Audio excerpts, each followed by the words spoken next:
Good morning students. आज water relations part second start करेंगे, यानी पादप जल संबंध का पार्ट सेकंड।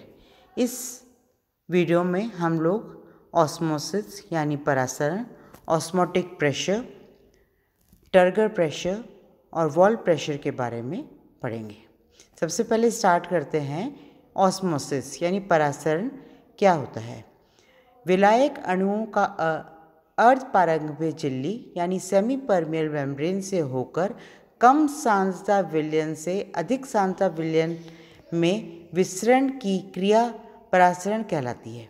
परासरण क्रिया तब तक जारी रहती है जब तक साम्यावस्था स्थापित नहीं हो जाती, मतलब कि अब तक इक्विलिब्रियम जो है स्थापित नहीं हो जाता। आप नीचे देखो, डायग्राम देख रहे हो, ये आलू को हमने छील लिया है।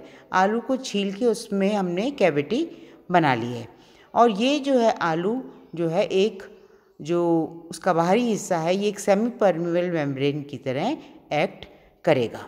अब आलू के अंदर जो कैविटी बनाई है उसमें हमने शुगर सॉल्यूशन डाला है, और इस आलू को हमने एक बीकर में रख दिया है जिसमें कि जल जो है, बीकर में जल है।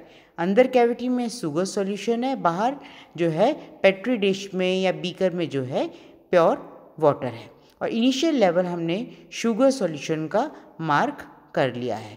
तो अब थोड़ी देर बाद जब हम घंटे, डेढ़ घंटे, 2 घंटे बाद देखेंगे कि जो है शुगर सॉल्यूशन का जो वॉल्यूम है जो है वो ऊपर की तरफ आ गई है। तो इनिशियल वॉल्यूम मार्क कर लेंगे, उसके बाद देखेंगे कि जो है फाइनल वॉल्यूम मतलब शुगर सॉल्यूशन का लेवल जो है बढ़ गया है। और ये हुआ है क्योंकि आलू जो है उसकी मेम्ब्रेन जो है सेमी परमिएबल मेम्ब्रेन की तरह एक्ट किया है, और परासरण द्वारा बाहर से जो जल है वो शुगर सॉल्यूशन के अंदर आ गया है, जिसकी वजह से सॉल्यूशन यानी शुगर सॉल्यूशन का लेवल बढ़ गया है।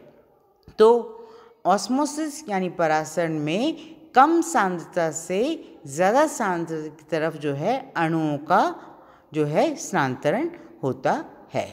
ये डायग्राम आपको इसलिए दिखाया गया है।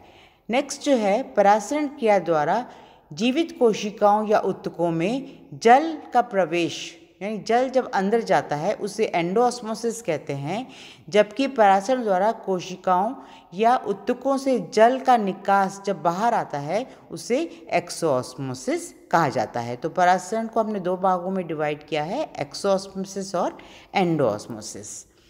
अब जो है ऑस्मोटिक प्रेशर की बात करते हैं। सिंपल टर्म्स में ऑस्मोटिक प्रेशर वो प्रेशर है जो कि ऑस्मोसिस की क्रिया को रोकता है। तो विलयन पर आरोपित वह बाहरी दबाव जिसके कारण परासरण की प्रक्रिया रुक जाती है उसे परासरण दाब या ओपी कहते हैं या ऑस्मोटिक प्रेशर कहते हैं।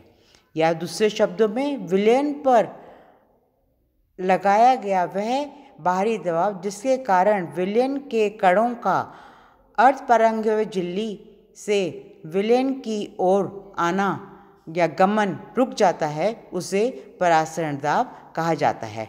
अब आप इस डायग्राम में आपको दिखाई दे रहा है, ये ग्रीन कलर का जो है उसको 2 भागों में डिवाइड किया गया है जार को, और बीच में पिंक कलर की मैंने लिखा है SPM जो कि सेमी परमिएबल मेम्ब्रेन है।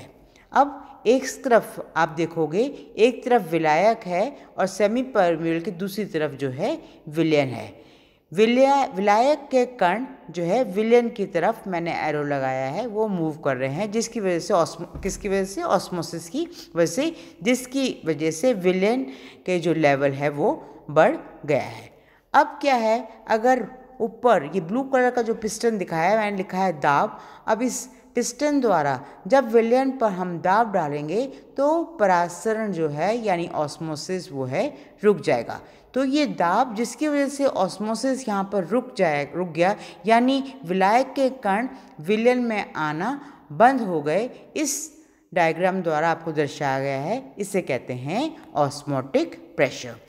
वैन हॉफ ने विलयन का परासरणी दाब ज्ञात करने के लिए निम्न सूत्र का प्रतिपादित किया है, फॉर्मूला दिया है, जिसका है फॉर्मूला है PV = NRT।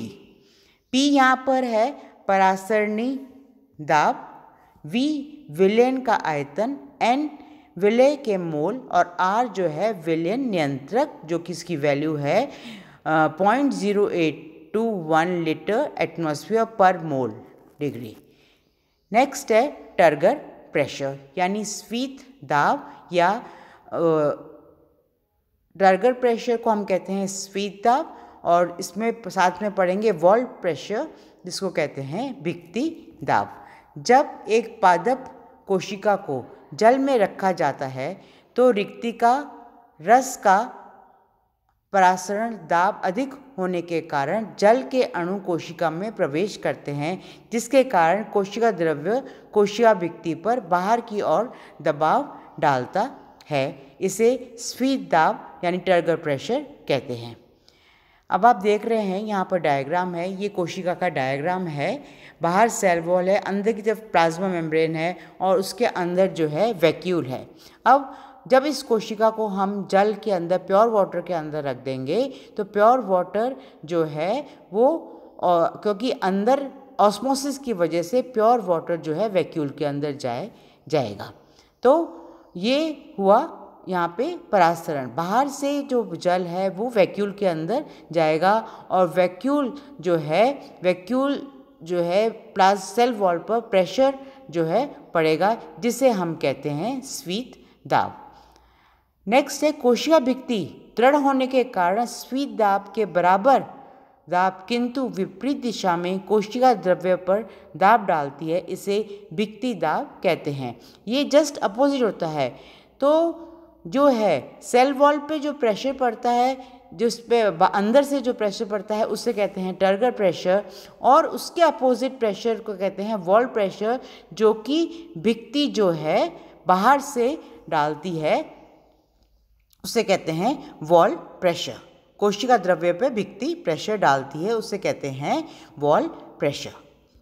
ध्यान रखिएगा कि जितना दाब कोशिका द्रव्य भित्ति पर लगाता है उतना ही दाब कोशिका भित्ति अंदर की ओर कोशिका द्रव्य पर डालती है।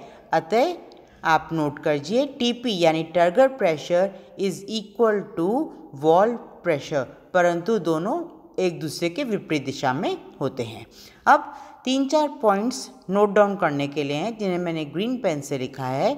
वॉल प्रेशर के कारण पादप कोशिका शुद्ध जल में रखने पर नहीं फटती, लेकिन सेकंड पॉइंट जंतु कोशिका में क्योंकि कोशिका भित्ति का अभाव है तो उसके कारण वॉल प्रेशर अनुपस्थित होता है, जिसके कारण शुद्ध जल में जंतु कोशिका फट जाती है। जैसे आरबीसी के आसुत जल में रखने पर कोशिका फूल जाती है, उसके बाद फट जाती है। नेक्स्ट पॉइंट, फ्लैसिड कोशिका में याद रखिएगा टीपी यानी turgor pressure is equal to 0। पूर्ण स्फीत कोशिका यानी टर्जिड सेल में turgor pressure and wall pressure का मान अधिकतम होता है तथा यह ऑस्मोटिक प्रेशर के बराबर होता है।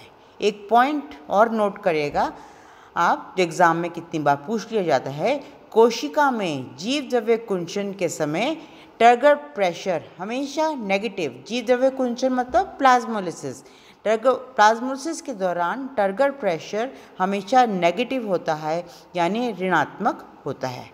अब टर्गर प्रेशर का महत्व क्या है? सबसे पहले फर्स्ट पॉइंट, कोशिका की जो आकृति है वो टर्गर प्रेशर की वजह से बनी रहती है। सेकंड, कोशिका का दीर्घीकरण व कोशिका वृद्धि में भी टर्गर प्रेशर सहायक होता है। दीर्घीकरण मतलब सेल इलोंगेशन, कोशिका वृद्धि मतलब सेल ग्रोथ, तो इसमें भी टर्गर प्रेशर सहायक होता है। कोमल अंग जैसे पत्तियां हैं वो फैली हुई रहती हैं, कोमल अंगों की उपयुक्त आकृति बनाए रखने में टर्गर प्रेशर सहायक होता है।